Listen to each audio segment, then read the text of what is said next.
Call to order the January 16th, 2025 regular town council meeting for the town of Tula Falls, and we'll start with a moment of silence.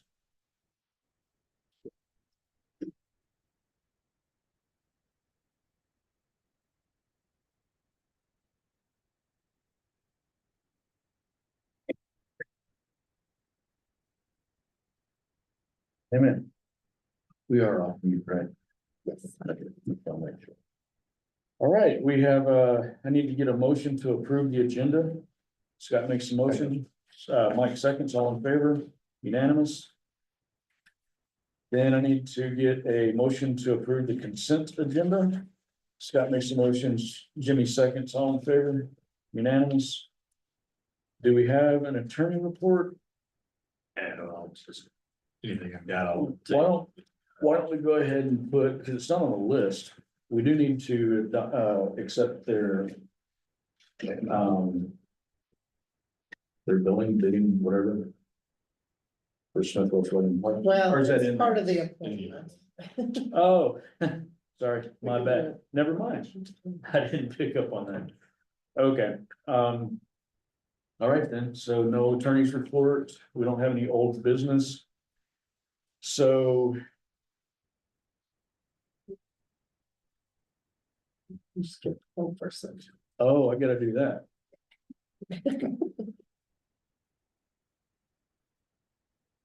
Okay.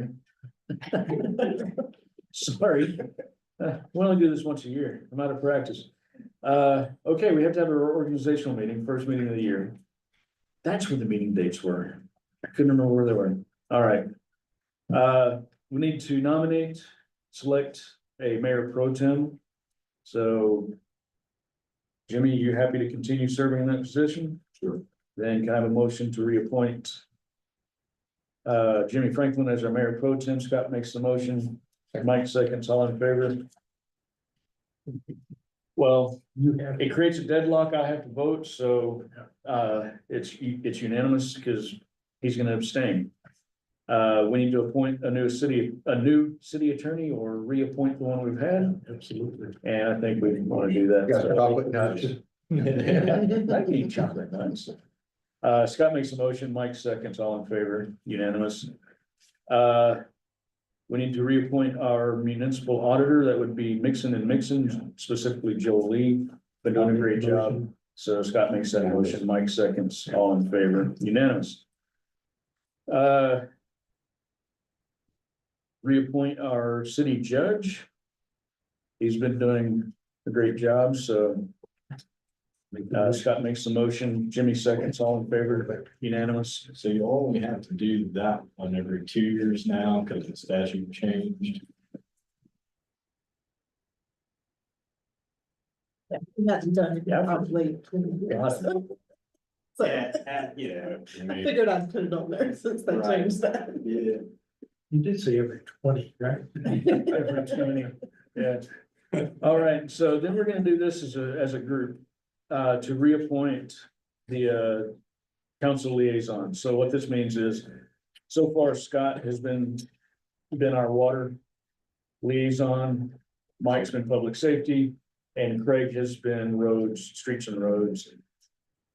And just for simplicity's sake, unless there's someone that doesn't want to serve in that position, and since Craig's not here, he's stuck. Go ahead and have a motion to reapprove those, makes the motion, all in favor, and I'll vote in favor, just in case I need to. So, let's look at those meeting dates, guys. Yeah. I was concerned about the December date. It's just a week before Christmas. The other, Okay. the work session day is paid. The regular.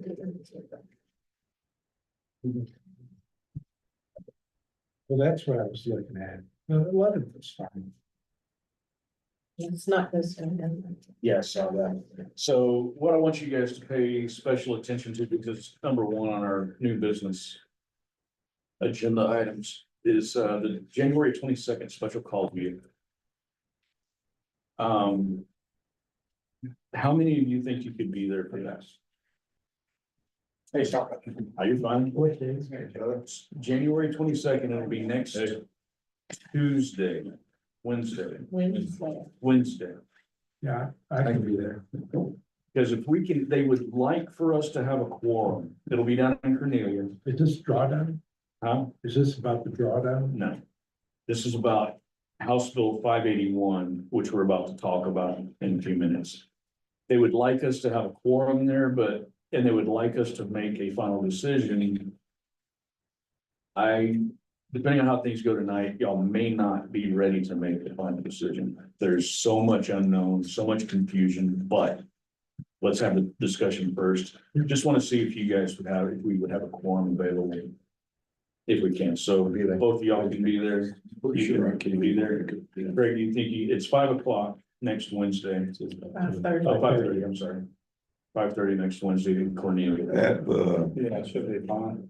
what location? At Third City Hall? I I'll forget, send it to you, I think they've got a special conference room We somewhere. just sent it out on the. Yeah, she'll send you out. it's on the door, but I'll email it to you. Outside of that, We also got a post an agenda on that at the location, which is probably handled business. Yeah, they, we have to do that at the location, not just here? Right, but Okay. for the agenda, the notice is at a place that normally saying you'll be there, Okay, and then for the agenda, it's gonna be posted normally in the end. and, okay, but if they post it for all of these, If it's a joint meeting, that should be fine. and we've sent it to. we'll be able to get to the purpose. Okay. All right, so does this, if this list right now, we can obviously modify it at any time, but if this looks good, then I'll have a motion to accept the schedule. Scott makes a motion, Mike seconds. All in favor, unanimous. All right, now, let's move on to new business. HB 581 passed last year by the Senate and House and signed by the governor, but did not go into effect until after we did a constitutional amendment in November, on the November ballot. So this covered the main 2 points we're gonna cover tonight that really we're ever interested in on this. There's a bunch of stuff. It's like a 47-page bill. It's a big bill. There's a lot of stuff in it, but the only 2 points we want to focus on that we need to make a decision about is whether or not, well, there's an opt-out part that pertains to what they're calling a floating homestead exemption. Floating legal option sales things. Well, no, the homestead They're opting out of exemption, the exemption, but and then we have the floating, the floss, the sales tax, which is affected by the homestead exemption. Now, we don't currently have a homestead exemption. The town does not. This would force us to have a homestead exemption. This homestead exemption doesn't sound bad on the front, because what it will do is anyone that applies for the homestead exemption and qualifies for it, all it's gonna do is lock their assessed value in at, I think, last year's assessment, 2024's assessment, and can't increase more than a certain index over time. We don't know what that index is. We don't know if that index can change over time. Warren can fill you in a lot of this later. The inflation. Yeah, some kind of inflation index, but it could be tied to housing inflation index. It could be tied to consumer inflation index. We don't know, and the person that gets to make that decision isn't an elected official. So, someone at the Department of Revenue, I think, is gonna make that decision. We don't know what it is yet. So the reason I'm bringing this up, there is the possibility, there is in your y'all's packs, a financial breakdown, kind of a assessment of how we could be affected. We could theoretically miss out on, I think, up to about a little over 1%, 1.5% of our revenue if the homestead exemptions that we have now are get locked in and under this floating homestead exemption. So here's the problem. I see a lot of confused looks on faces. And that's statewide. That's not just you guys, that's everybody, and nobody knows how to fully explain it because no one understands it fully.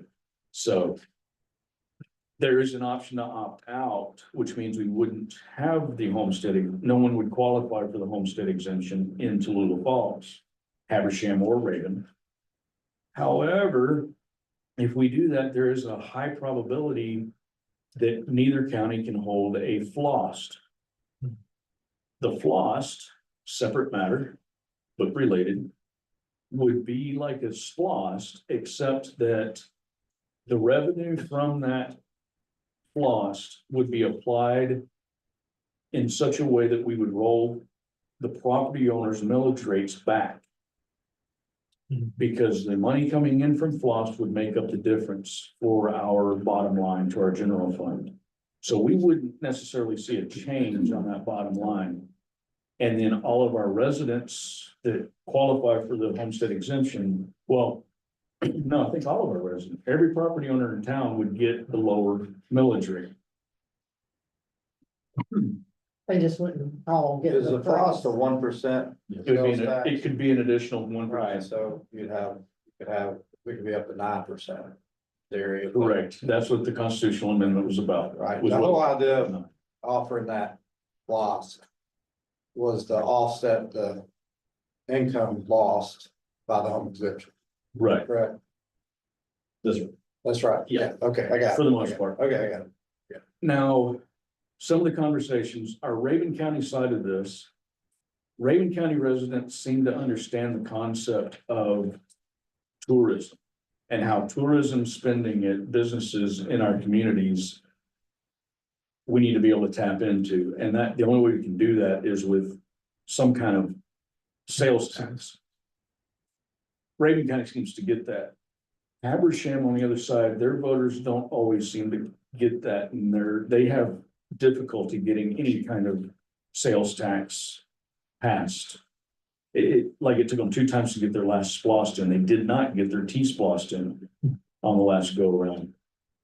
So where we're scratching our heads on this is how that affects us, because if we can't get the FLOST because the taxpayers don't understand on one side, how's that gonna affect our other side? How do we do that since we're in 2 counties? Fairly simple, it's a, Raven County, let's just say Raven County takes the home exemption, gets floss, and Habersham doesn't. so the special district by default is the county Okay, boundaries, that includes cities in there, but so if no opt-outs, you have a clause, goes into effect in Raven, then you collect it in the Raven. special district for the Raven side, but you don't get it in the special district for the Habersham side. so any business or sales that take place in Habersham, you wouldn't get it. Correct. In Raven, you would. Correct. Wow. You gotta keep up with that. Well, it is, Well, and to some degree, yeah. to make things slightly worse, right? That's The probably floss is then subject to negotiation with all of the other jurisdictions in that special district, meaning it gets collected, but then it's divided oh, as a out whole, as a it's whole. not what's sold in your No, town. We would have to so negotiate. then it's divided out between the counties and the participating cities. You're not guaranteed to make it up your funds you're losing on the home exemption. Correct. Right, so, Phil Sutton did a presentation back in. Was that in summer, late fall, when we had that? May have been in the fall, we had a meeting with all the Habersham County and all the cities in Habersham, and Phil Sutton, who used to be the city manager or county manager for Habersham, had put together a presentation. He's been following this pretty closely and helping guide us through a lot of our trying to figure out what's going on. So keep in mind that what I'm about to say is coming from someone who is on the payroll of Habersham County. Yeah. All right. He threw some numbers out at that meeting that looked like if we were to have floss this year, if we were to pass it with some common numbers and nothing changed, we could theoretically roll our Habersham County millage rate back to 2.7 and still have enough money in the bank at the end of floss. We get to adjust that millage rate each year based on numbers that we will actually have physically in hand each year. So the previous year, the amount that came in from floss will guide us on where to set our millage rate for the next year, so that we don't lose money. But what happens when floss doesn't pass in 5 years, after 5 years? What do we do with our millage rate? We have to advertise a millage rate increase. We have to advertise a tax increase at 4% or 4 mils or whatever, or what, 3.7 mils. Whatever the numbers are. I don't know what the real numbers are. So now, But you don't have to. I'm just vote. You don't have to, Yeah, the floss has to be applied to relieve the tax burden of the property owners in some way. so you have to. You have to do something. The direct- it's not new revenue. Yeah. The revenue you collect from the floss rolls back your millage rate. Automatic. No, No, and but it doesn't have to be 100%. So if we get, let's say, $200,000 out of the floss, we do not have to roll back for 100% millage rate rollback. We can, but we have to roll it back something, But that's only if we start the homestead exemption. only if we don't opt out.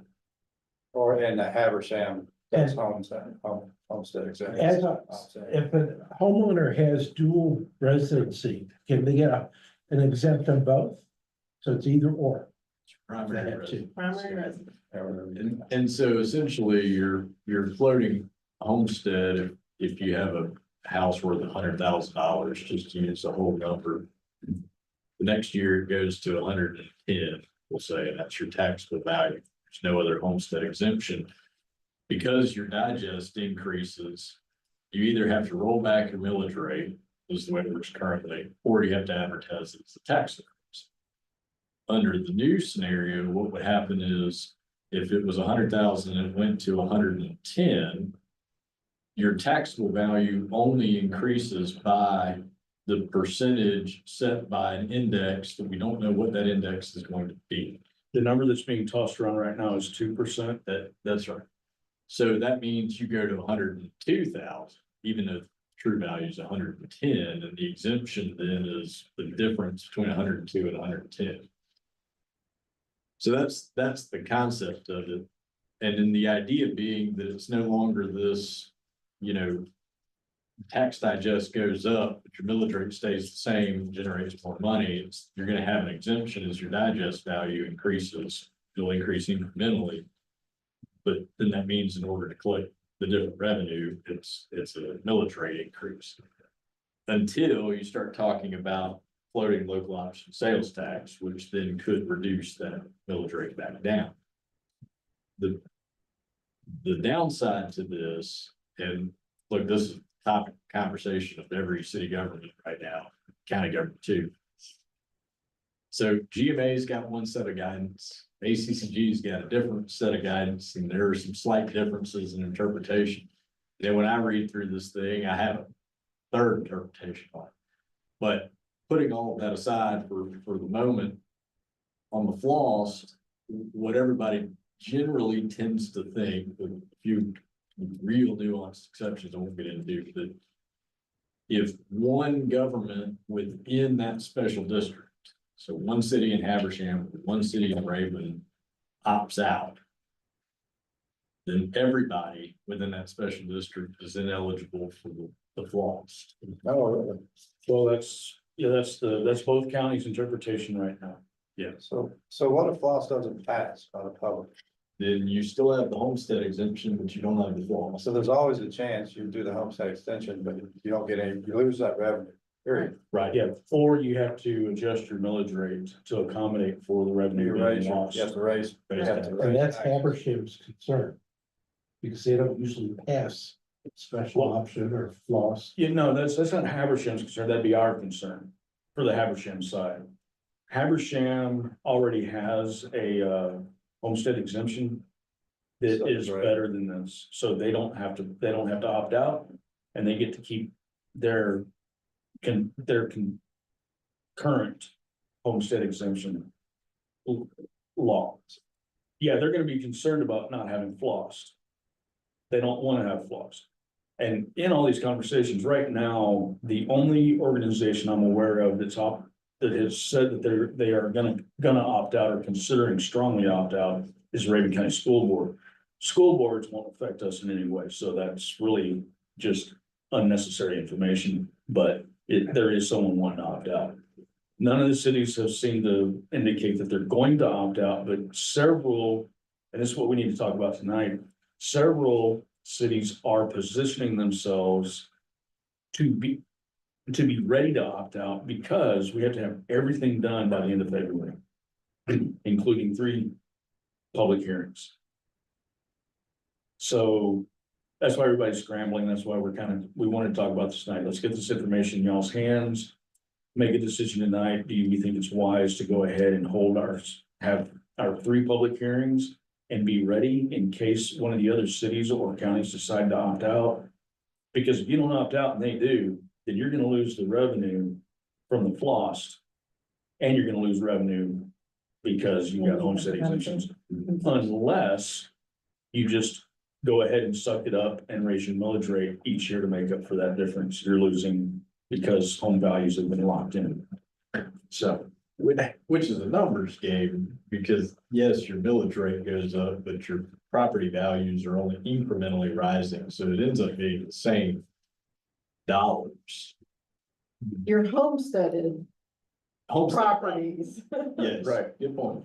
if you're not getting the homestead, then you'll be paying the lion's share of an increase. Let me just, this may be an ignorant question, I'm not sure, I'm homestead exempted in Raven County. How's that gonna affect me on the city? Does the city use the Yeah. Raven County It'd tax? be, it would Numbers. be based on that. You would have 2 different, so like if Tallulah opted out, but Raven stayed in, then you would have one line item for your county millage rate based upon the exempted value, and then you would have a different one for your which is city value. Which you would use the assessed value from Raven still, but you would. The total assessed value, but not the.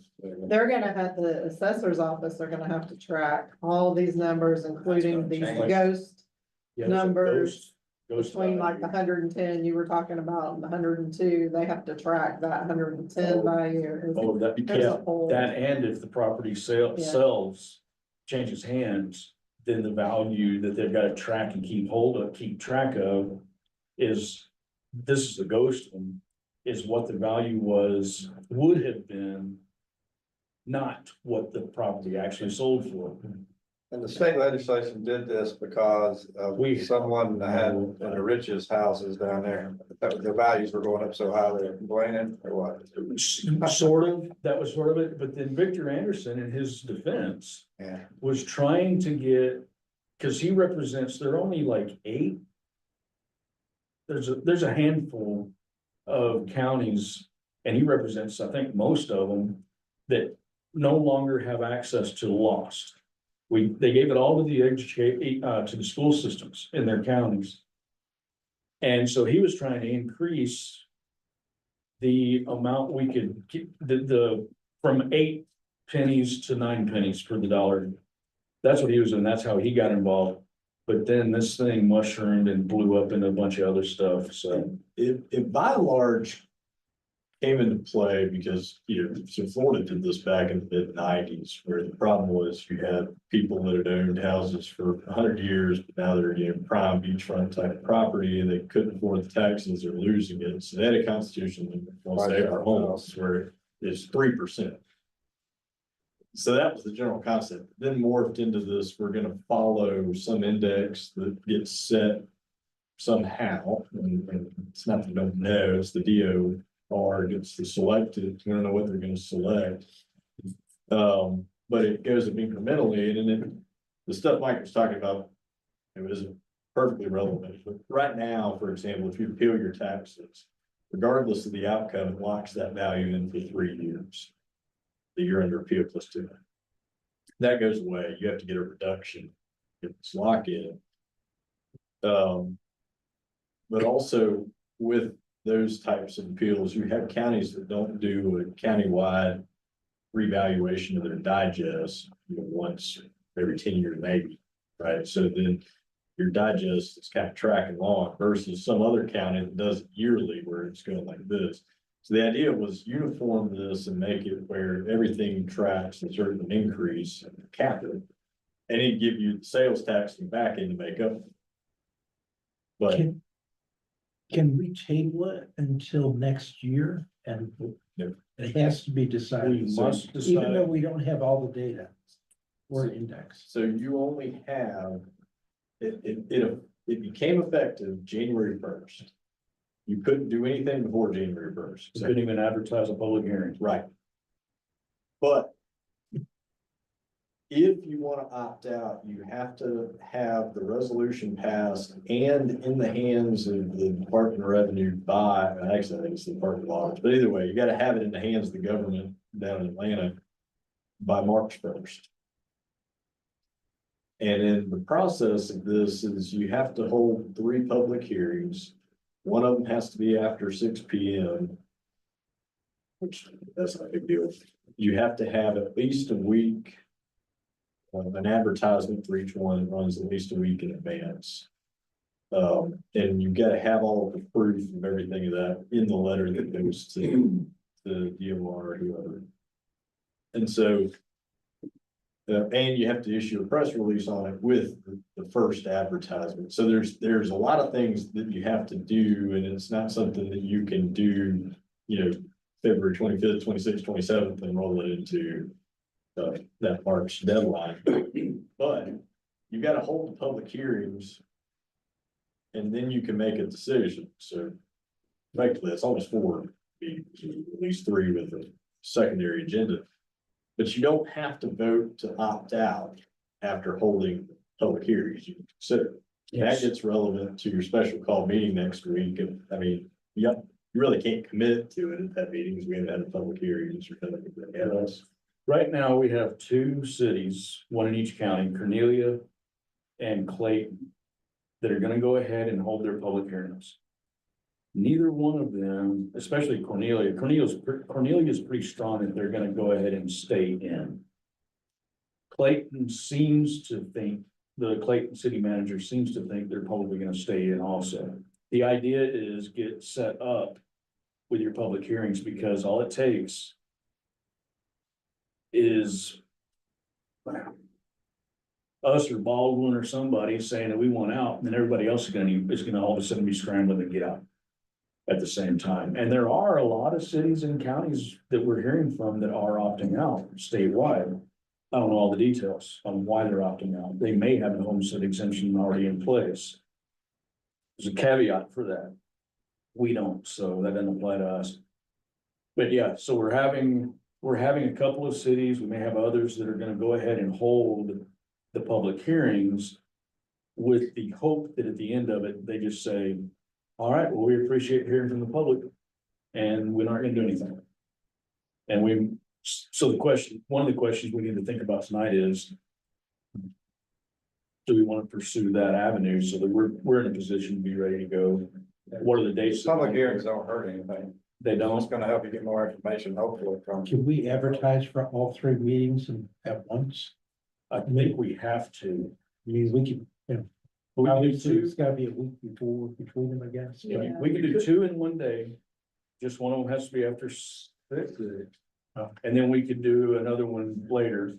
So we could do one at 5 on one day and then 6, and then a week later do another one. And other than you have to run your ads, the ads actually provided in the statute. So yeah, Not really, yeah, not really a it's lot of very wrinkles specific. to that. And it says we're gonna hold a public hearing on X date. Additional public hearings are held on, Y and Z. So you can go ahead and knock most of them out, get them locked up. So we're not making a decision, but it seems a no-brainer to go ahead and set up the hearings. That way we have a And decision. that, and then that gives You us some don't have time a to, decision. yeah, and that gives us some time to go ahead. We can, at those public hearings, continue having discussions, getting more information, because the way I've been explaining this from the day I first heard about it, is all of a sudden someone threw a bunch of Tetris pieces up in the air. And slowly over time, they're getting to fall into place in my brain to go, oh, okay, now I understand. But there's so much that doesn't make sense and that we don't know about and we won't know about. But anyway, sometimes it takes time for us to throw all this stuff out there for you guys to be able to then go home and then it's 3 o'clock in the morning, you can't sleep and be thinking about it. Supposedly what they told us is you've got one chance to opt out. And if you opt out, you can't opt back in either. Now, With one caveat, with one caveat, which is this, you could opt out. And in your local delegation could then by local legislation impose a floating local option homestead back on you. without our permission, without our consent. So, well, the state legislature, the entire state legislature would have to make that decision. So they But then don't, there's a question of if we would be eligible for. and I don't think you would, because they're not putting you back in the House Bill 581 homestead exemption, they're just imposing a homestead exemption on you. It's- With that said, though, I mean, if we know that Habersham has a better homestead exemption than what is being proposed, could we look at what makes theirs so good, and could we enact a homestead exemption before March 1st? I don't think we could, because we have to, no, we can't. In order to get any kind of homestead exemption put into place, we would have to have our local delegation present that on the floor of either the House or the Senate and go through the process. So it wouldn't even be signed by the governor until July of this, or wouldn't go into effect until July of this year if the governor signed it. Nice thought. Well, but to your point, right? Yeah, that's a good idea. You could opt out of this homestead exemption and then create your own next year. It'd be next year, so. If they would approve it, because they want us to do I want this. you to do it, so they probably might turn it in. Yeah, that's, But Habershams is better for their citizens, it's not better for their government. right, no, So, but it is better for the government in one way, well, only on the. acreage. only on the acreage, because theirs restricts the homestead exemption to 5 acres. To 5 acres. This homestead, the state's homestead exemption that we would have to adopt. Unlimited, so theoretically, someone that has a home on 100 acres. But it could only be their primary residence, and I don't know anyone in town that has that much property with their primary residence attached to it. So it probably wouldn't affect us, but Habersham is a little bit worried because they have some farms out there that have large acreages that is the primary residence, so that's part of the reason I think they're just gonna let theirs fly by and apply their current homestead exemption. Raven, today we got from Darren Giles, I believe Raven County was saying they're probably gonna stay in with what's coming, so. But the meeting next week is with Habersham. They were kind of wanting full-on commitments or a letter of intent from everybody. So I wanted a quorum so you can vote that night. And like Warren's saying, that's probably not the best idea, but Premature. have a quorum. If you weren't going to do the public hearings and you just weren't gonna do anything on it, then that'd be the only way that you could give them any assurance. But if you were even at all considering the possibility of it, you really can't until you have those public hearings. So if you don't do the public hearings, that they know that you're, so why do you even have to tell them you're gonna do it? You know, 'cause it's- It doesn't make any sense. Because everybody's worried that somebody's gonna Yeah, opt out. well, So they're wanting everybody to get together and kind of yeah. But get the if we feeling of the decide room. That, and I think, we pretty much seem to agree that we need to do public hearings, then we really don't need that meeting or attend that meeting, there's nothing that we could bring. to the Well- table. You could attend it because you're gonna get more information. Right. And Beyond just because that. you have a quorum, so big deal, you can just say, we're not gonna vote tonight. But we've already advertised that we're gonna attend, that there might be a quorum, we didn't know for sure. Okay. I would suggest going ahead and go to it, I think Phil's gonna speak. He can give more information, you can ask more questions, so it's not gonna hurt to be there, but. I don't know that we're ready to make, I don't know that you guys are ready to make a decision at that point either. So, and we need to hear from our residents too. We need to hear what they think. If they want to say, yeah, just increase our millage rate if we're not making it up. But I don't think I'm gonna hear that. Not when we're finally bringing it back down. Yeah, and we've been fighting to bring it back to the 6 mil that it had been for over 20 years. Even though we might have to advertise a tax increase, the millage rate would stay the same because we just want to follow inflation. Because our expenses follow inflation, and that's all we need. So this just threw a monkey wrench in what we were fighting to get, so. So, you know, I will get some additional materials to y'all. I mean, I have a copy of the bill. If anybody wants one tonight, but you know, that might, Hey, if you're having trouble sleeping, might put you to sleep. It might also create more confusion that answers questions, but they're Can you just give us a recommendation? hold public hearings and then decide at the Okay. end and Do we need then to I make a can, motion on that? I can follow up with other stuff. We need to set dates. we just mainly need to try to find some dates that Just work. set dates. Yeah, after the 22nd. Well, I mean, I guess we could have them that early next week if we want to. Have them tomorrow night. You have to have. No, We have to I have- don't No, we know. have to have a week's advance notice, everyone. It would have to be,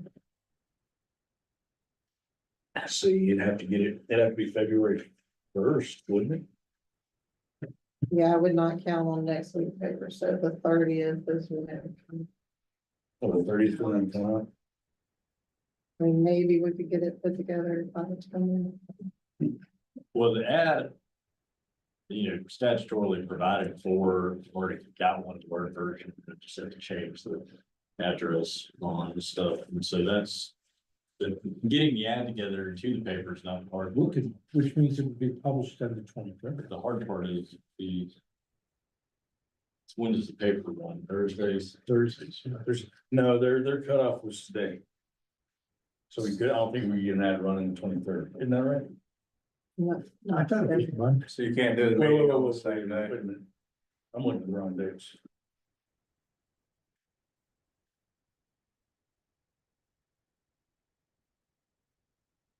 Today's 16th. Mhm. We can't run the ad until the 23rd. Right, Because the cutoff for the 23rd was today. But when was the cutoff for us to get the ad into the So it'd be paper? the 30th.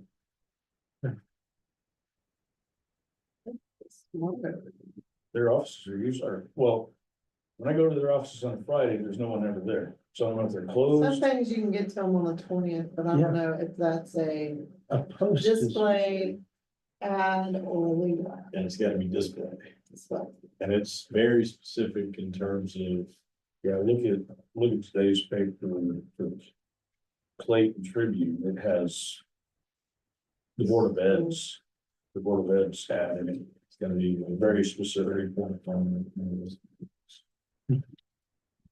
But can you do it on the 30th, or is that's the day it would run? so so say worst case scenario, Yeah. that's the day it would run, so we could not have a meeting before the 6th. Before the 6th.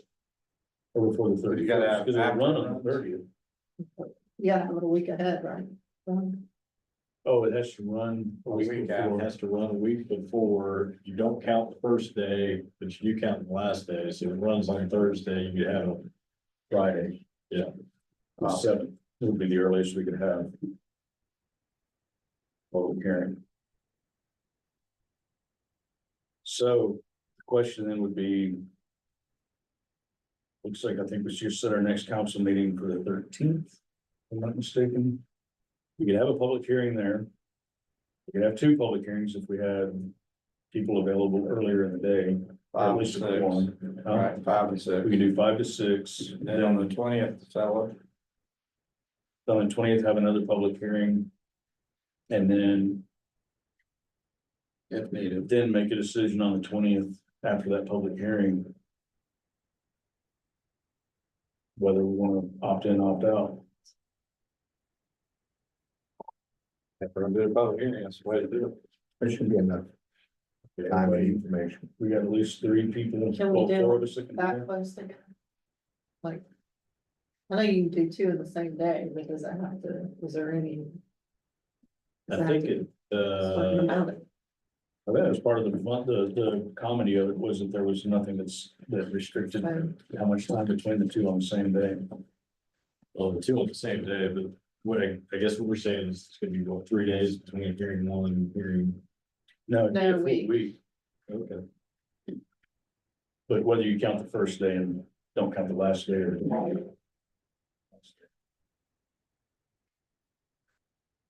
Are we boring you?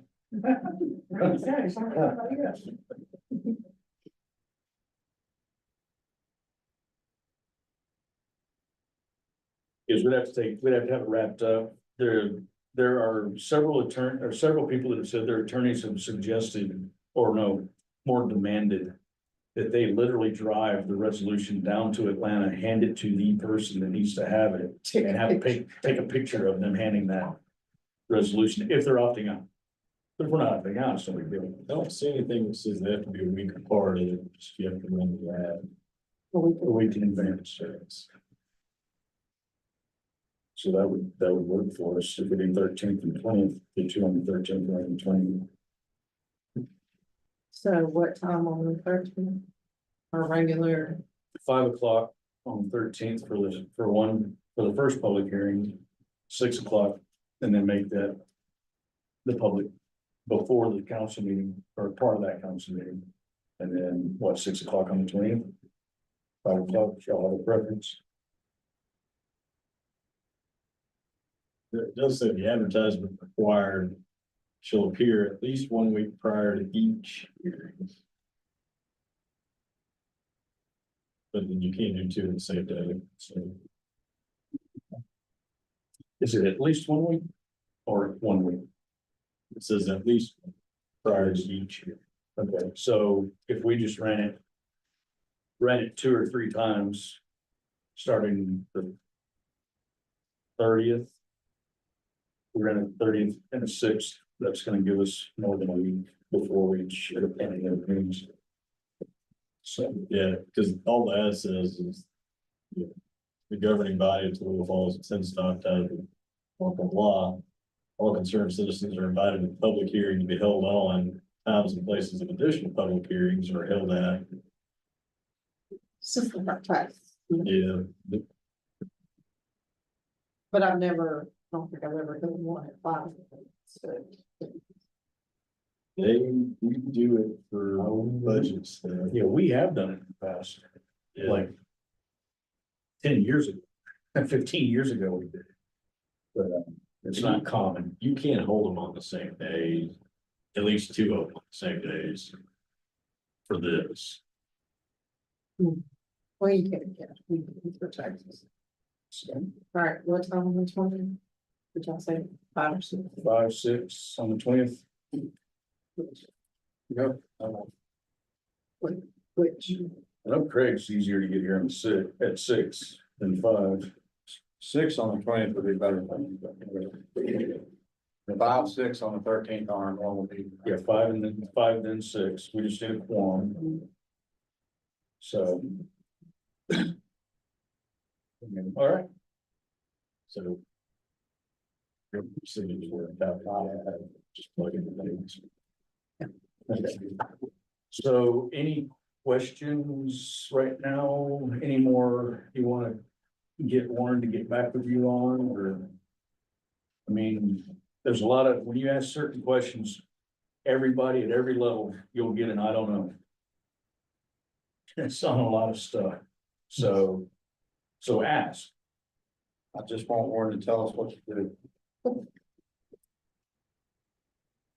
I want Warren to Keep in mind, we have two counties that are going to vote differently. Right. And we've got some numbers y'all have, I think y'all, did they get a copy of that? Okay, But that's just Habersham. but that's just Habersham, roughly double that for Raven. And kind of, All that could be, I don't want to say related, but depends on how many years you're looking at. It depends on a lot of things, and a lot so. of what he has in there is not super crystal clear, and there's some muddiness to it.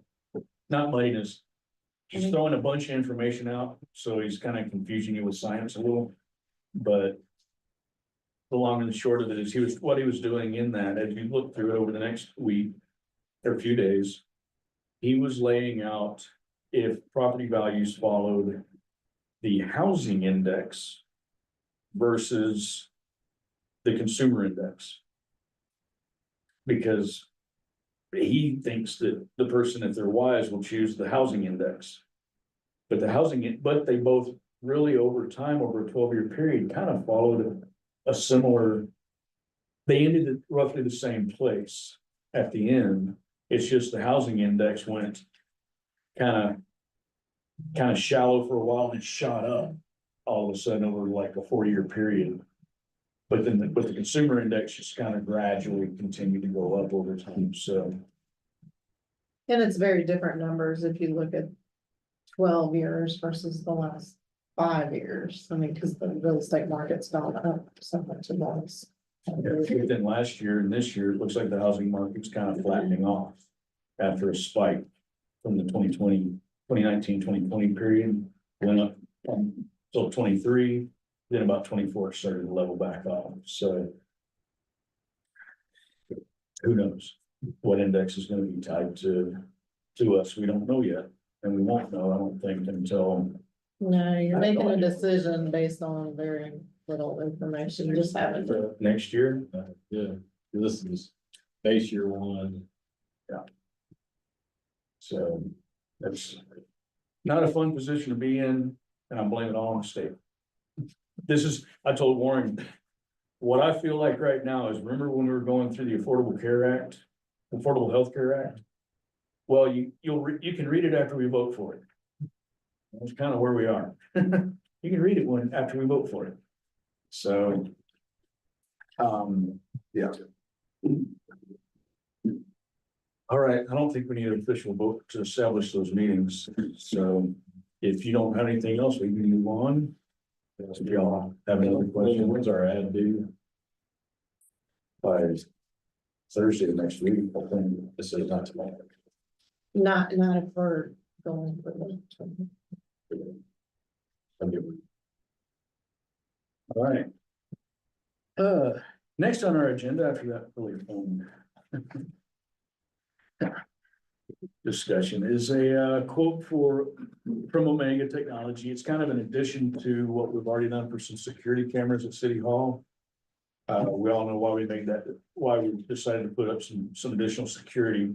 This would be a camera inside so that Linda can see who's walking in the front doors and be able to make a decision whether she's locked her office down or not.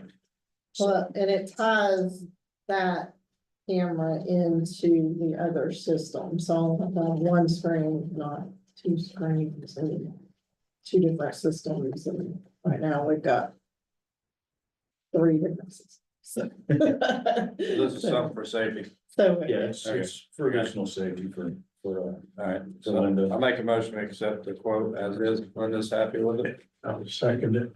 All right, all in favor, unanimous? And it comes out of funds. Yeah, same funds. Okay. All right, I'm gonna have to let Linda talk to you guys about resolution, fixing the publishing. Well, Just when it comes to cameras, do we have cameras anywhere else on the outside of the building other than the front? And do we need them anywhere else? we've got 2. We've got one out back and one out front. I personally think, but I want to talk to Omega about it. I think we've got a dead spot around. That's about. Yeah, we've got a dead spot back here in this corner, and I want to talk to Well, I them. mean, I know we're paying $500 for cabling and all. I'm just thinking, do we need to just go ahead and authorize the funds needed for a second camera, if that'll solve the problem. Why If pay, y'all well, want to, we can. why pay 500 twice when they're already here once? That's all I'm saying is, if it's not sufficient, then let's make it fully sufficient. And they don't have, the cameras don't pick up this corner back here where the police are. I think we need to consider a second camera. So you just have to make a motion to really change it. Do a motion. Do a motion to. Yeah. Well, I was being a little tongue in cheek when I said a motion to do that, but you know, it's a new item, right? There's approve the quote, but if you wanted to. We could either reconsider, add on to the original motion. Or you can just make a new motion.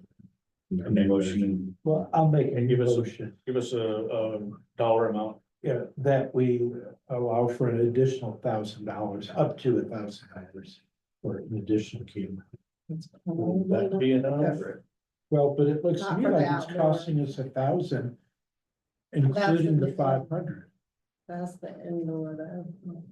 We have the quote from the ones we did. Yeah, I'm afraid it'll be more than. All right, well then. I make a motion for up to 2,000. Would that cover it?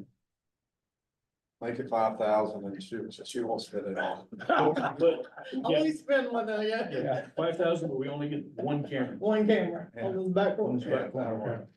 Well, I'm just looking, I mean, right now we're at 1273.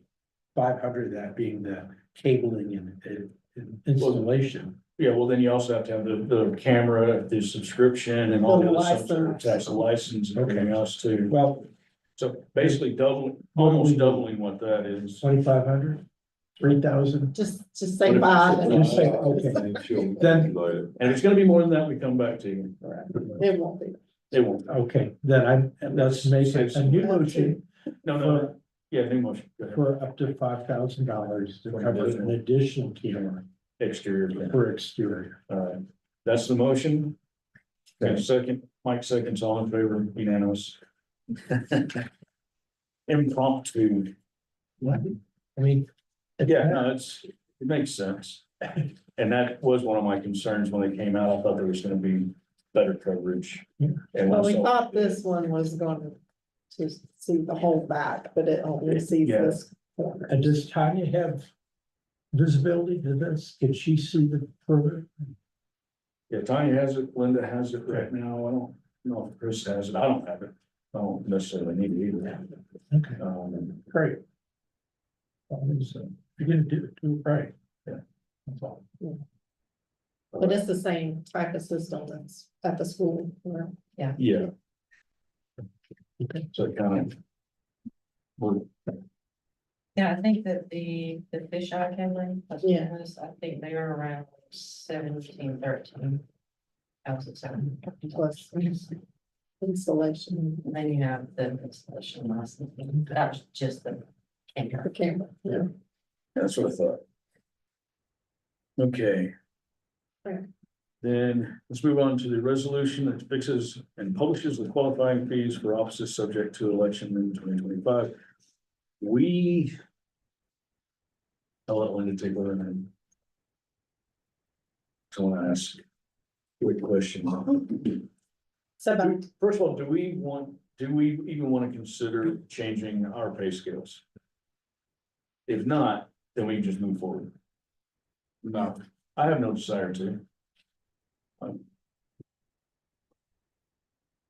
Okay, I mean, I'm gonna say, for the amount of work you do, I don't think it's enough. oh, for me, Yeah. I thought it was for us. it's for all Yeah. five of us. But I mean, Because a qualifying fee is based on the salary, the annual I salary. know, But I'm not up for election this year, neither is Craig or Mike. No, I think oh no, Craig or Jimmy. Craig and Jimmy are not. It's just you two. Yeah. So. But I don't know that we have time to increase their pay before the elections. There's very strict rules. On when you can change the pay scale. And we might have time, but We might, yeah. But if it was something y'all wanted to consider, if you don't, then just we can move forward, don't have to have any more discussion. Sound good? All right, So before February first of every election year, we have to fix and publish the qualifying fee for each office. So that's what this resolution is. So Tammy, or the elections office will actually run the ad, but we have to confirm to her what her qualifying fees will be. So 3%, $18 qualify.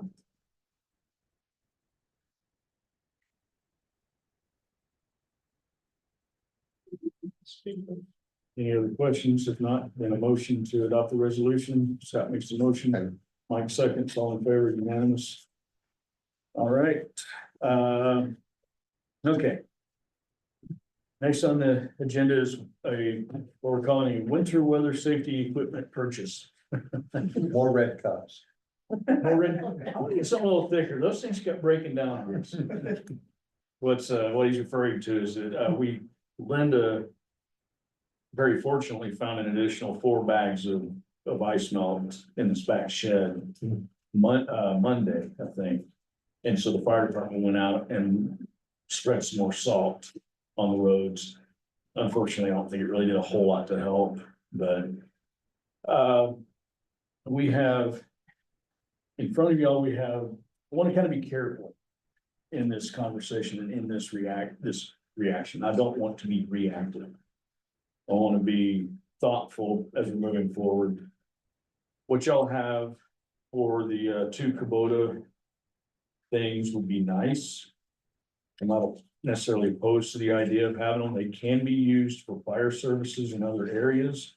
We can get like a pump system to go in the back of it to help with wildland fire fighting, among other things.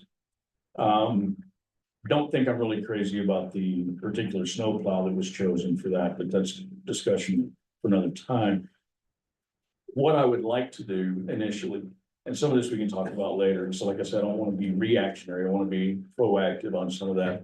What I do want to talk about is the ability to set ourselves up to pre-treat and then post application. So what I kind of come up with, we have a 330 gallon poly tank already in town. That will fit in the back of the F-150. I can probably create a PVC sprayer bar that would just gravity feed to pre-treat the roads. The Kubotas have a water system with a bar that can spread also that I would like to consider if we're gonna go that route. That would give us 2 vehicles that can spread, so we can get things done faster. So just keep that in mind. What I found is that with calcium chloride, how many road miles do we have in town? Off Elm. They just reduced us because Fabersham claims on the back. I don't know. I haven't done I know it's 2 miles up Picking Up Mountain from here. It's 2 miles. So let's say we have 4 miles. Well, we got Tupelo Village Road or Torora Circle. I want to say I reduced this down to 7.5, 7.6. So 7.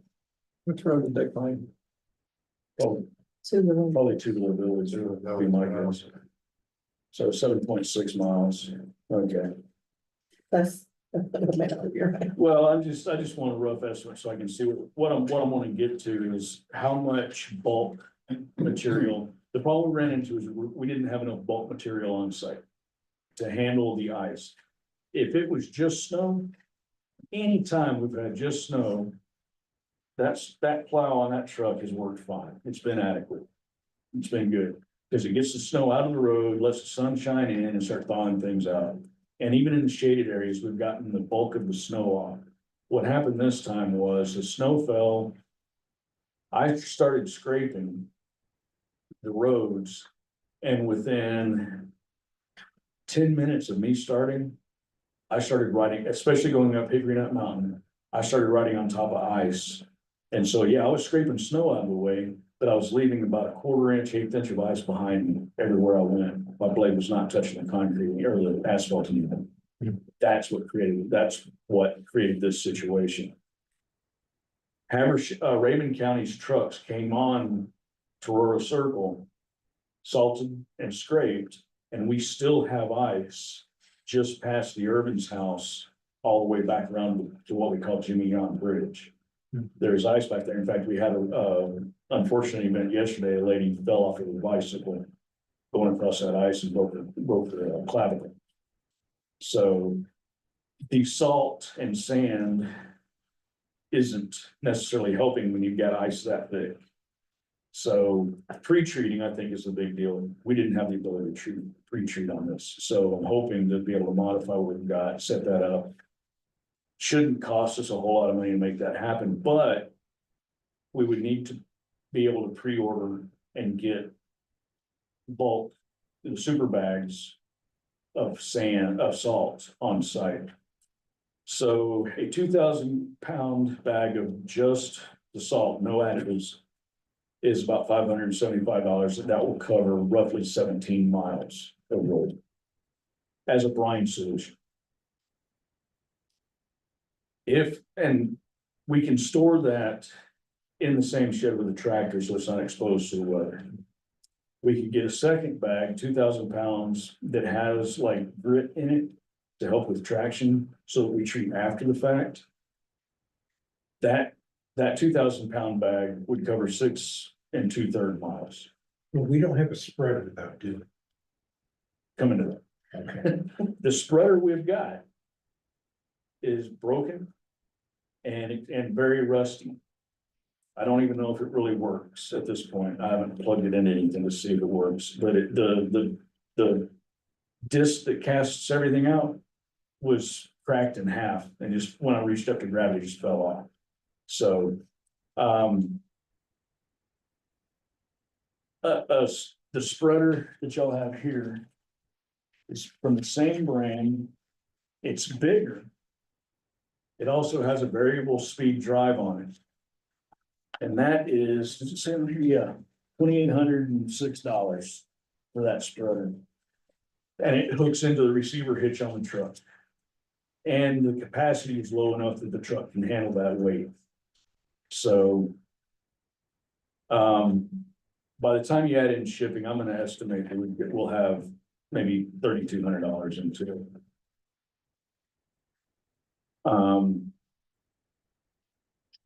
Can you activate it from within the cab? Yes, yeah, that'll have an in-cab controller. So I don't know when I can have that here, though. I don't know how soon I can have that here. This bags of sand we can have, or salt, additional salt we can have here within 5 days freight. Depending on winter weather in other areas. I don't know where they're coming from. We were supposed to have gotten delivery of 1,000 pounds of additional salt that Linda located at Uline. We're supposed to have gotten that today. I know it should, so that maybe it may show up tomorrow. Make sure tomorrow. So, that was the problem. Home Depot and a lot of places sold out of ice melt before the storm even got here. I knew we had some on hand. And I thought it was gonna be adequate because with just regular snow, it would have been, but then all of a sudden it shifted to sleet and freezing rain. And so there wasn't any way to prepare at that late date when the forecast changed.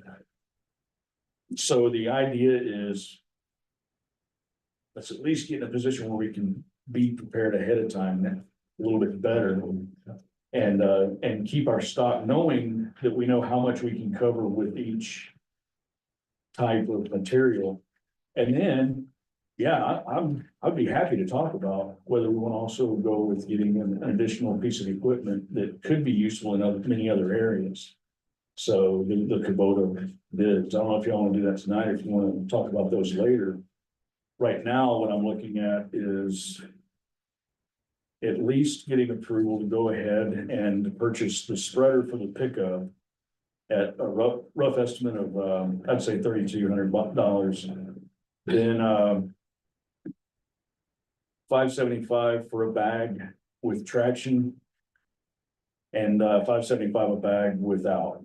So two 2,000 bags of ice melt, one with traction granules and one without. And we can store those in that building up at where the tractor's stored. Plus freight, No, that includes freight. but Yeah, I was including freight with that.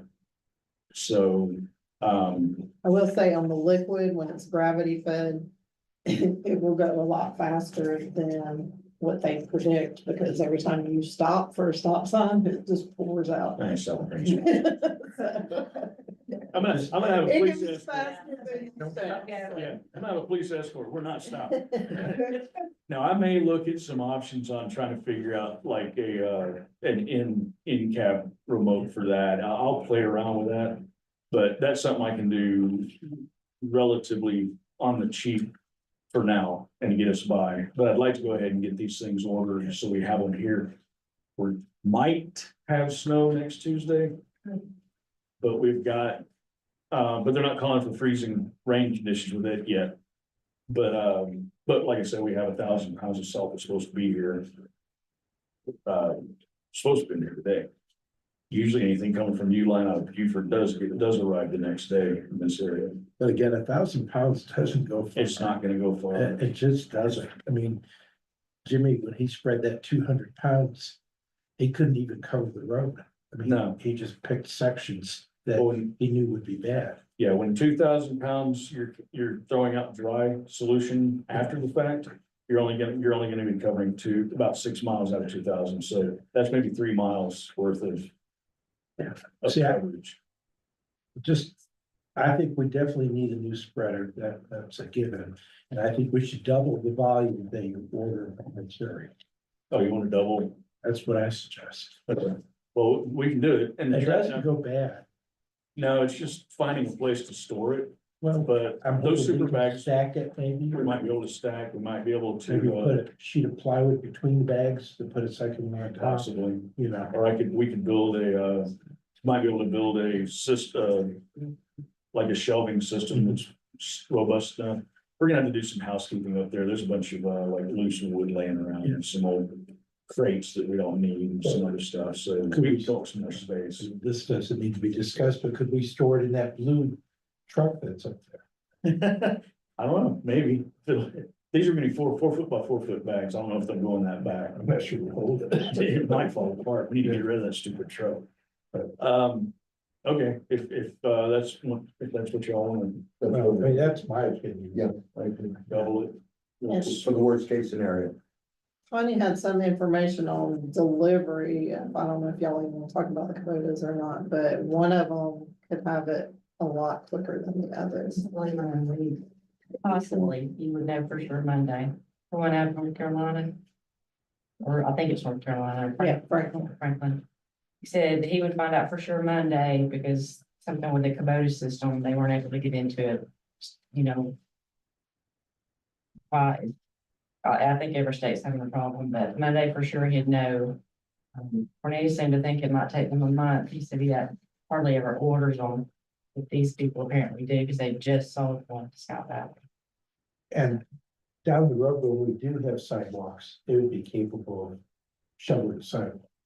Yeah, it would be better for that to do sidewalks than try and drive the Well, no, the truck truck up would there. make sense. And I'm gonna be coming back in the future because the F-150, while it's been great.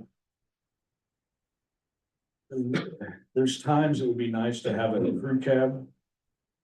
And a higher capacity on that, go to like a 350. But that's gonna mean that we're gonna be restricting where we can get, because that truck gets into a lot of tight spaces where the Kubota could get. And the Kubota would work better. Like I said, you can buy wildland firefighting equipment to go in the bed of that thing. We can use it for extracting. We had 2 hikers that just last week or week before last, that were out on the trail at the park, and the one guy started feeling so sick, he didn't think he was gonna make it out. We could have driven a side by side in and carried him out. So it would be useful. It would be extremely useful in a lot of scenarios. it wouldn't necessarily be an improvement over what we've got, because the blade for that is, 72 inches? The blade we've got on this truck's 84. So. I know that's not, it doesn't sound huge, but when you're doing 84 inches at an angle, as opposed to only 72. At 72, you're not necessarily gonna get a car on it, you're gonna have to you're gonna have to take multiple passes. You know, I mean, it's years ago now, but when Bill was chief, he had his UTV that we used at times. Yeah. You know, so, Well, he mostly used the tractor, which was always to me sketchy, because he's driving on the snow, dragging a plow behind him and sliding. And that always made me nervous. but I mean, just for emergency situations, Yeah. he had that capability with, which he has. Yeah, and in our case, Linda was telling me that in Sky Valley, on this go around, Sky Valley had problems with their big trucks on this stuff. And so the smaller, the Kubotas that they have were much more effective because they could get around. Well, the F-150 could make it up and down Hickory Nut Mountain, no problem in four-wheel drive, never had a problem. So you switch it to two-wheel drive, even without the plow down, I would slip and slide. So, yeah, it was just I think the areas around us, and I think Sky Valley had the same result, was the pre-treating seems to be the way to start trying to get and focus instead of, instead of just being a post-treatment system. I think we need to start focusing on a pre-treatment idea. And, is, in my opinion, because of what the weather patterns, the way they've changed. I mean, we went, what, 6 years without snow at all? Well, no, 1,090 days, so Oh, yeah. What snow do we get? that's what everyone. We got snow 3 winters. Yeah, 3 weeks. Last two we How have. thick? Okay. We'll have kids, trust me. Okay. Been told 100 times. I'd like to make a motion if I could. Yeah. And you tell me if you agree with it, but, based on your conversations, I think it's really valid that, you know, we go ahead. We get twice the amount of material, we get the spreader, and we go ahead and approve the purchase of the equipment from Franklin Tractor. From Franklin? Because that's the one that could get it. Just, He said that he could probably get it and. it's also the but lesser of the two it's the quotes. lesser. Right, I my, think they do more, I don't say sell things like that than down here. Yeah. Not to get, let's put it in my. oh, one of the other things on the price on these that I did notice. I didn't bring it, I printed that out and I didn't bring it, dang it. For the plow attachments, there are quite a number of additional pieces that have to be bought with it. Like a special quick disconnect for the front end and hydraulic something, and there's a bunch of required purchases that have to go along with it that are not included in that price. And like I said, unfortunately, I printed it out. But now this quote says that it has electric over hydraulic snow blade with cab controls, Yeah, the bed blade, mounted salt spreader, oh, that's the other, is that on, and they Yeah. both will be mounted. right. So that's, But I mean, everything I read on that is, that's included with, that's stated is part of being the plow. But then they also throw in a bunch of other stuff as being required equipment, as though it's an additional expense. Not saying that that's not included in here, I just noticed that there seemed to be additional equipment that wasn't listed. So if we get caught off guard, I don't know what kind of cost that would be. We may come back with an adjustment. If y'all are okay with that. That's just, I got this today and no, started reading I through it understand. and came across those. I'm not saying we don't want to do it. I just want to let you know ahead of time. There could be some I mean, additional. originally I was just gonna go with material and spreader. I wasn't gonna, No, I'm fine. but after you justify it with safety and, you know, picking up hikers and firefighting, I mean, I mean, for the money, it seems like it's well worth it. Yeah, and I had, in fairness, I had not seen this one until Yeah. I got here tonight, so I haven't even reviewed all of it. It may have all that stuff, so So, if you wanna go ahead, I'm, well, yeah. I think it's great. what do y'all think? You go for it and get it totally where you can use it for both. Yeah. I mean, if you're gonna invest the money, do it where it's not single purpose. No, Any piece of equipment should be multi-purpose if you got that option. Okay, And the safety part outweighs the cost. that's what I say. And it's not that, this would come out of public safety, right? Yeah. Yeah. I mean, you got the money for safety in emergency situations. When people are in dire need, you can't put any more value than. what we're Especially for the talking kind of about. money we're talking. right. It's not that much. It's No. scheme of things. And part of the reason is, I wanted, just for everybody to understand why we think it's public safety.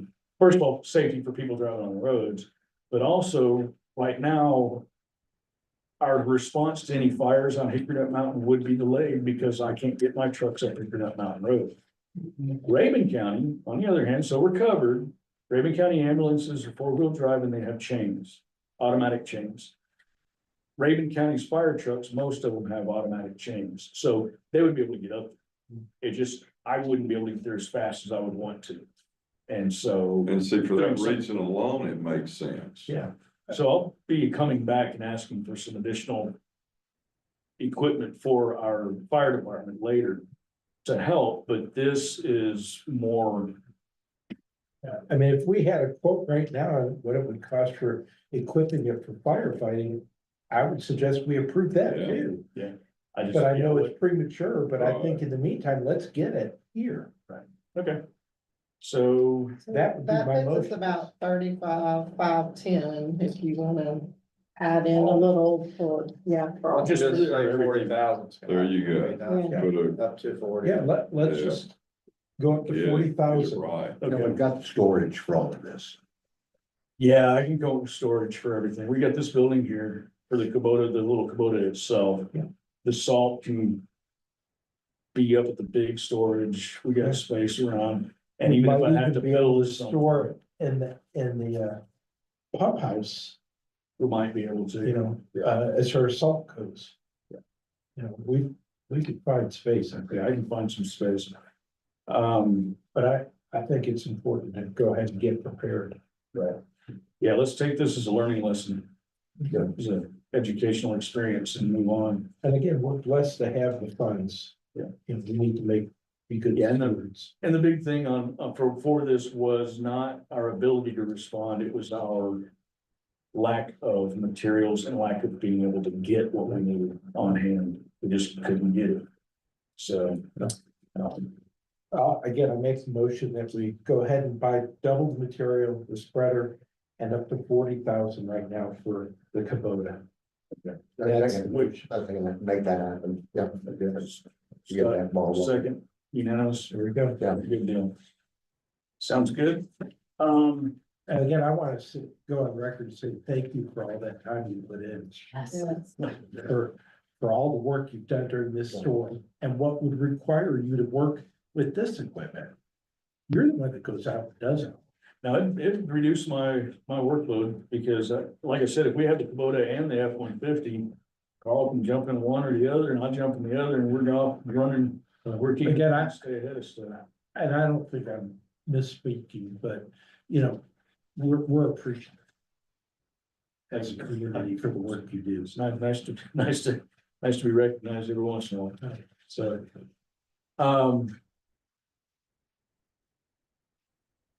I'll look at what equipment I need for at least one, if not two, of the trucks for chains, and I may come back, and if we don't hit that 40,000, see if it fits within. And, And they don't cost that much. again, what it's gonna cost to equip that for the firefighter. The Kubota. Well, yeah, we may come back and wanna put some other equipment on, like a halogen light bar, and maybe, I don't know if we want flashing lights on it or not. But, yeah, we'll, Yeah, I mean, it would be expected. so might want a radio for it or something, but. And flames on the side, you Yeah, know. we'll go have it custom lettered, get it wrapped. Poor Todd. get it wrapped and all the stuff. Okay. Well, I appreciate that. I'm gonna move over, we're gonna go ahead and move over to the DDA update on the GDOT project funding. So we have Mary Beth. Right here. So Mary Beth and Craig were in on the meeting Tuesday of this week. To bring us up to date, and they did vote on an item that. We are bringing to you tonight, just to give you some background information.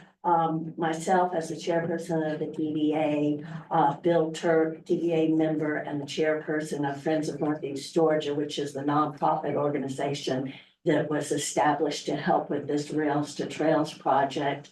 The full extent of the trail, not just the section of Tallulah Falls. And Susan Nichols, who is a project manager for the whole trail. We had a Zoom meeting with the 3 representatives from Georgia DOT. The meeting was led by this woman named Sue Ann Decker. Our thought on this grant that It's not a grant. Sorry. the funding for this project, thank you so I forgot about much. that. It's not considered a Okay. grant. The funding for this project was offered to the town, I believe it was in 2022. So we've kind of been sitting on this. Do we want to accept this? What are we going to use the money for? How is this going to look? Just a lot of conversation over the last 3 years about this. So our thought had always been, where we had gotten to the point of that perhaps this funding could be used for the walkway over the bridge, the trestle. Cause that's gonna be, a big feature of the Tallulah Falls section of this Rails to Trails project. So we met at our Zoom meeting, we immediately brought that up and that was shot down. Sue Ann was like, that's too expensive, and actually, we can't do that. This project funding, this aspect of it couldn't cover that because it has to be on the road. It couldn't be something over the lake. So what she suggested was something called roadside enhancement. And it would be to work on the section of the trail on River Street. And that was a section that we had kind of put on hold because, we just didn't really know what that was gonna look like. So instead of using these funds to do the bridge, Sue Ann said, let's look at doing it on River Street. So we got real excited about that. And got a lot of information from her, emails back and forth. So at our DDA meeting on Tuesday, we took a vote on it. And we voted unanimously to recommend to the city council that this funding be accepted. And just to give you a little bit more details of how that's gonna look, no entity, the city doesn't get the money, the DDA doesn't get the money, the DOT holds the money. One of the hangups or holdbacks for the town and the DDA on this has been the 70,000 match. It was a 80-20. They provided 80% of the 300, of it, and then we provided this 20%. Well, good news with that is that there is another state program called GTIP, which I don't know what that stands for. I don't know what that acronym is for, but anyway, that is available to provide the matching funds for cities that are less than 5,000. So we qualify for that. So what we're looking at now is we don't have to put up any money at all to have this done. And another thought was, well, what will we get out of this? And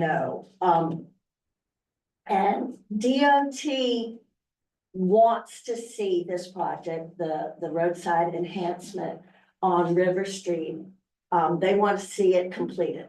So they will stay with us on this project until it's completed. Pointing us in the direction for more funding if we need it. Bill Turk's organization, the Friends of Northeast Georgia, they're working on grants. There's other grants that the DDA can go after. So it really seems like a Too good to be no-brainer, true. you guys. I Do you, have do a you? question. Is it Okay. still for the plan? I'm sorry. I don't understand why we're not focusing money on making it easier to cross the highway. Why are we working on a river street when we've got serious safety issues at the highway? Well, we're working on Especially that. the DOT, that's a DOT road. So why wouldn't they want to improve the way people can get across? They wanna put a crosswalk on. Crosswalk. Okay. You think that's logical? No, it's not. Yeah. They want people to walk across before. Yeah, yeah, that was their idea, just to let you know. Yeah, And we no, were It's a terrible idea. no. That way, So- well, that way, when the pedestrian gets hit by the car, the driver of the car can get blamed because they're supposed to stop for someone in a crosswalk. Now, there is the rails of trail, they do, it's right here, they have a plan to make a walking, not the stairs that go down underneath, but a walking trail in agreement with Georgia Power. Where they're working on the dam, Mhm. there'll be a rails of trail that goes, you know, you can walk on handicap accessible, everything. That goes underneath the bridge and then a circle loop around. That'll bring you back up to the top. So we So don't, that is a part of rails of trail. That's part of, actually, that's part of our safety. yeah, so I mean, our public safety quarter and the rails to trails, idea. Kinda They're tight. both one in one, you know, they're Yeah. one in the same, especially in regards to going under the bridge and around. And then also picking it up right here. So basically what we're doing by doing this roadside enhancement on River Street is that we're connecting at that end of River Street, we're connecting it to the public safety corridor. And, you know, with the increased traffic and the increased visitors that we're gonna be seeing down there at the Urbans project, you know, we really need to have some way for the people that are staying there to be able to walk into town. All right, because Without being in the road. without being in the road. So here, DOT is willing to give us and work with us to have a trail on River Street that will be both part of the rails to trails and then will help the town in its safety and walkability on River Street. I walk River Street a lot. It sure would be nice to feel a lot safer walking on River Street. Yeah, I had an incident happen, just to kind of support that, I had an incident happen, hadn't happened before. Turning off the highway over here on this part of Main Street. And as I was turning, because of the way the fencing and everything is up, there were two people in the right lane walking. And I almost hit them. Yeah. I almost hit those pedestrians that were walking in the middle of the road. And it scared the crap out of me, so I want to get them off the road every chance I can. You know, The key to But the again, this DOT project wouldn't Let me- So, well, it's part of, it ties in with Craig's Yeah, the public pedestrian safety corridor. us getting the, you know, I was against getting the DOT involved because it was only preliminary, it was only a study, it was $380,000. We had to match 70 and they didn't even give us a set of working plans. Totally against. So for me to be okay with it now, it's changed a lot because it's ultimately free. And the idea of getting the DOT involved with the rails and trail project. It looks better in front of, you know, the governor. It looks better in front of all the people that are donating money to knowing that you've got that backing. It looks, cause it, you know, it is gonna be a public money as much as it is. And we sent that letter to Senator Yeah. Hatchett. Mhm. Did y'all get that to him in time or? Yes, everything got to, Bo Hatchett. Senator Hatchett's gonna look for some Yeah, additional my funding. point being is that we've got Georgia Power on board. We get DOT on board. We've got the public on board with the, The Friends. Friends of the, yeah, part where, Friends of the Trail. Anyway, we get more people involved. It creates more momentum and it's creating momentum as it is. And that's where Bo can get more involved and allocate more funds that might go to other Georgia DOT projects toward this project. So what they're saying is ultimately, it has to be along a roadway, right? The DOT part. So this is really the only part that qualifies for that. The only one. Outside of our safety triangle area right here, which it'll tie into right here at the. Proposed roundabout, yeah. So it would go from the roundabout out to the end of River Street. And they would pay for it and plan it and do it all. Now, it may not happen in our lifetime, but either way, Well, that's the theory. We're not spending any money. Zero money. Is it still just preliminary engineering? It doesn't matter what they spend the money on because it's free. And if they get it to a point, they're gonna go after more money from Bo But Hatchet. this part of Or other- it It is opens the. up the flow. Right, it just creates a flood, it creates DOT on our side. Georgia Power's already jumping on board, which is great. That's the part about getting underneath the bridge safely. Because we discussed that with them and that's the way they want to do it. And that's shown on here too, so you can look at it. I'd love to show it to you. That's this section right here, and that's the part we're covering, right? Yeah. Get people from the park safely We wanna get into people- town, Want to get people from Yeah. the sidewalk on the side of the bridge or Yeah. from the underpass into town, into town without walking in the middle of the road. right? And this section will be future part of the rails and trails, so that part of the sidewalk from right here in front of this parking area will be 8 foot all the way around to that double lane. And it'll be 8 foot going out River Street. Now, in town will be our standard 4 foot. So, you know, in this section, yeah. That makes sense? Yeah. They are addressing the crossing problem up there. Those steps, nobody, I was like, they got blindfolds on, They they don't can't see see them, it's the craziest thing, but if you have a big rails of trail and a big loop on the other side, they're gonna want, and more open, you know, they're gonna wanna walk that trail. There's If they wanna also, walk that trail, they're gonna come see it. there's also a conversation that popped up. Sort of unrelated to this, but still safety issues. I was talking to one of the DOT officials, about a month ago. He came on site to look at some stuff. He's gonna go back and suggest that they figure out how to hang a pedestrian bridge off this bridge on the other side, or either side, could be. So that they don't have to walk on the bridge to get across the gorge anymore. Cause State Park, DNR is worried that someone's gonna get hit. Or they're gonna stumble and fall in the path of traffic because there are no guardrails. Well, the DOT said we can't put guardrails up. They might consider doing like a footbridge that runs adjacent to the existing highway bridge. The conversation's only just started. It may not go anywhere, but they're at least considering the idea, the concept, that we need to protect people living on that bridge. So, That's good, it's being talked about. so. So, you know, I'm here, we're here to let y'all know about this and asking, for a vote to accept these funds. I'll move, you move. All in favor? Okay, wow, quick. Bam. All right, that is wonderful, so. Where gets it done? Well, Yeah. you If it's know, for- that's what y'all took Yeah. 20% of this, and, you know, I've really been emailing a lot with Sue Ann Decker, and this, I do just want to share this last email I got, from her. She said, the approval is for a project. We start with funding the preliminary plans, but the intent is to get the project built. GDOT will handle each phase of the project through construction to final closeout. So it's not like this money's gonna be put out there and then nothing else happens. You know, we're gonna see something for this money all the way through, and then once the ball gets rolling, like, Craig was saying, there's gonna be more money coming in to get this funded. And Tallulah, the section of the rails to trails in Tallulah Falls is the first section of the, you know, from Cornelia up to the North Carolina line that's being done.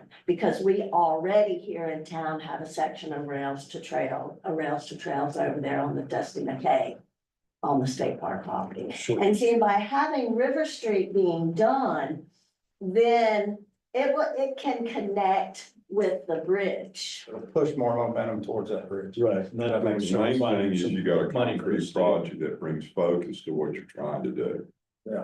Yes, People have to see something and you gotta get it going for them to see.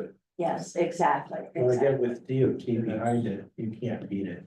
Yeah, so, you know, when, Bo Hatchett is talking to the legislator and says, oh, yes, you know, Tallulah Falls has accepted this funding for this. They've applied and gotten the funding for that, so you know that we're serious about it. Yeah, exactly, that we have the momentum and that we got this going, we're gonna keep And it that opens going. up possibilities for outside funding and sources for that footbridge eventually. It's exciting. Well, and Sue Ann actually told us, and I can't remember, what the name of it was, she directed us towards, a grant that could help with the bridge.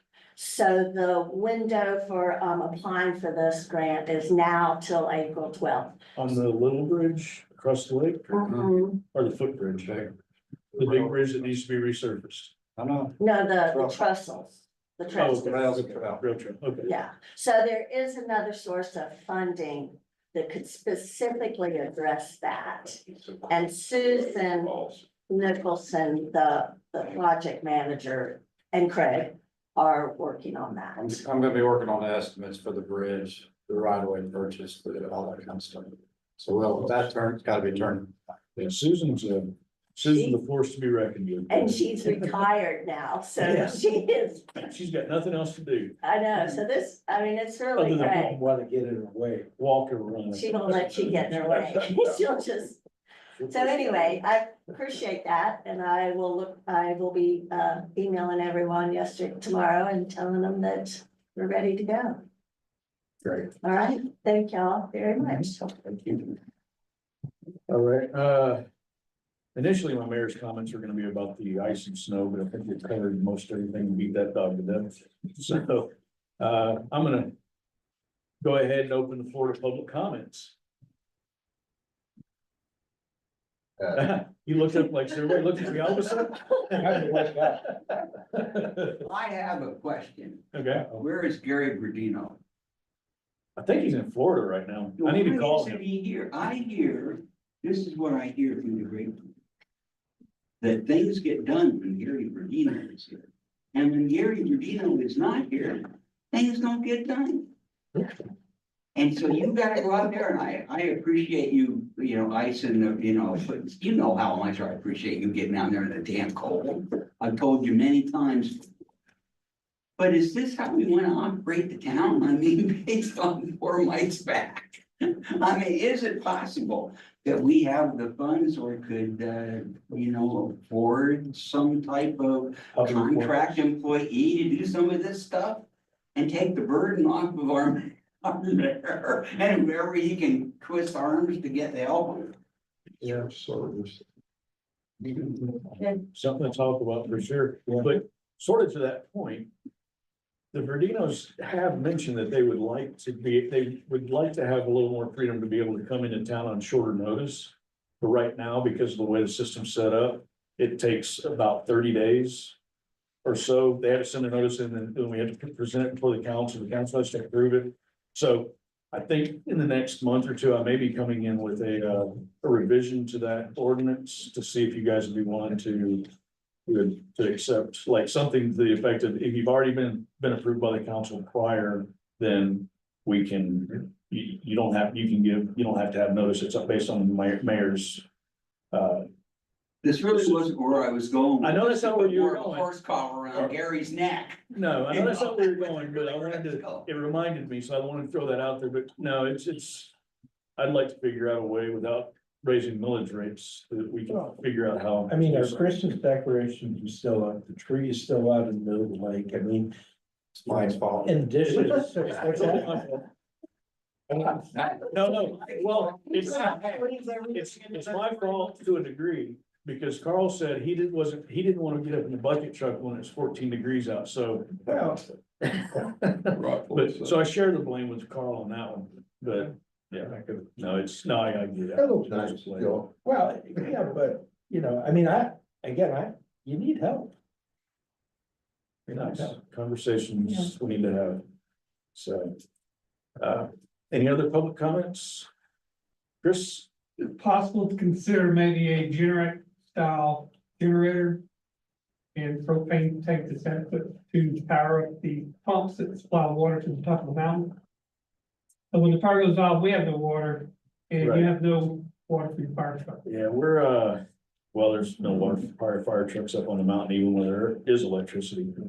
You use it. like a We've backup. got one project in the works right now to address that.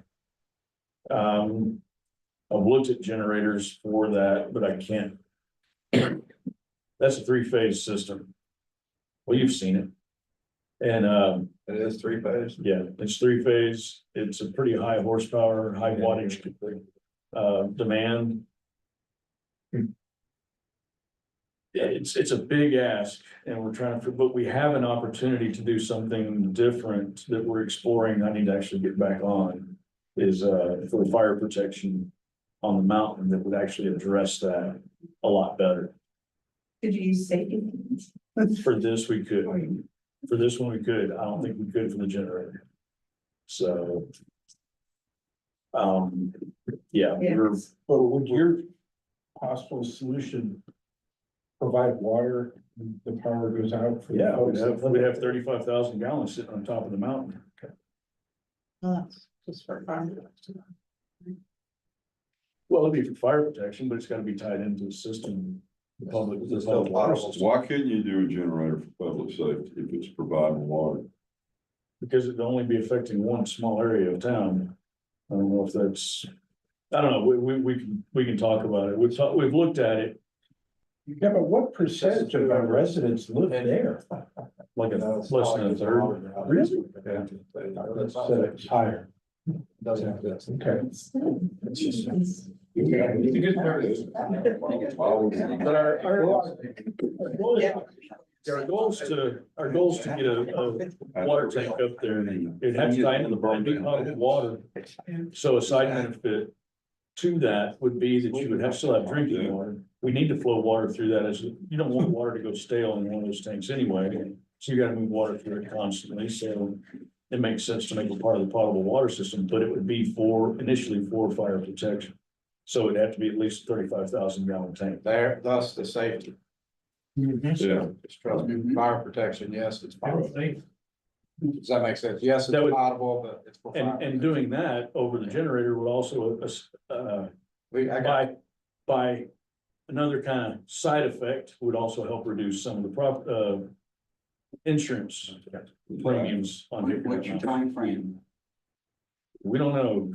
Some things changed last year. Some things changed. Conversations we had last year with one individual are no longer relevant. We've got to find and talk to another person now. So I don't know who that is yet. I'm gonna find out. I do have some information. So you have a better idea, but you have no idea when the deliverable is, whereas you could get a generator and a tank. Yeah, well, we've already got, Do it tomorrow. I couldn't get a generator tomorrow. so- Well, okay, next month. Well, I gotta get an electrician up there and tie it all in and on the expense of that and everything else. I've already got engineering. It's tough to be there. They don't like working in bucket trucks and 14-degree. We do already have an engineering assessment of the tank project on hand, so we've already been moving that direction. But I've got to get a letter of intent. Worked out. So that includes some of the For the Rock House. Yeah, I forgot everything. All right. Any other slings or arrows? Oh, well, we've been sold.